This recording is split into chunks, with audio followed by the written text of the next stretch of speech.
everyone's relieved, but quite frankly a bit giddy. I mean, they're relieved because some of the really big nasty scenarios they're worrying about when they're starting doing their planning in October haven't come through. As you've said this morning, inflation's coming down, China's reopened, and it's been a much, even though it might not feel like this morning, Europe's had a much warmer winter. And so the tail risks have come off, and they're glad that their business is a bit more resilient, but they're really giddy about what next. And I think the two big risks I see for investors are, one, as China reopens, is that inflationary or deflationary? And certainly in the second half, a lot of the Asian and global pools of money are really worried about the China playing out. And the second is the bankers. The bankers saying at the moment, from what they see in the data, bad debts are going to be tiptoeing up a bit, you know, modestly up. But, of course, they've been here before and they're worried about a spike later in the year. So I think it's relieved but a bit giddy. Yeah, I'll chuck in a third as well, which is worried about energy prices actually being in a false calm at the moment because, as you say, of the weather.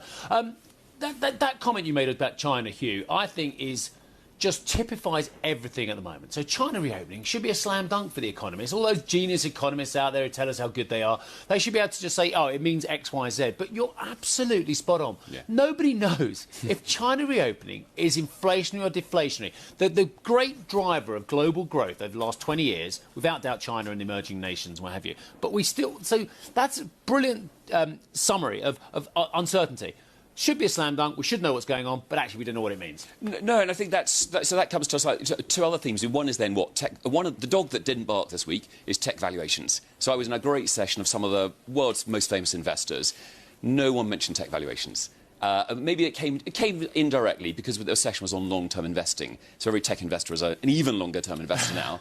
But it was like, is this a hard reset or a soft reset? And if interest rates, if there's a second round of interest rate increases in the second half, then, of course, tech valuations now aren't that attractive. So a lot of my fintech friends are thinking, is it time to pick up an asset? Feels too early. You have fintech friends? Well, some of them, they're still there. We can't call them crypto friends any longer, can we?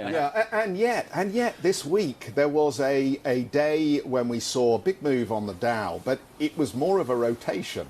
And funnily enough, people were going back into technology stocks and starting to move away from the value businesses that they've spent much of the last 6 months picking up and buying into.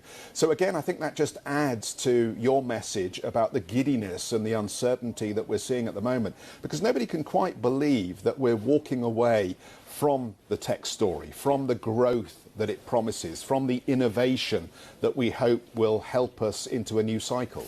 No, I think you put it really well, Jeff. I mean, I think the big theme for me this week is how energy security is shifting the investment narrative. And so I find far more interest in how can I play the $1 trillion of green subsidies in the States?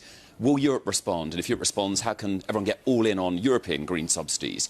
And, you know, we know there's a huge ESG backlash, but below the bonnet, there's a ton of money interested in gas, renewables, electrification. And I think for many of the large asset owners, that's where they've been probing for investment opportunities this week.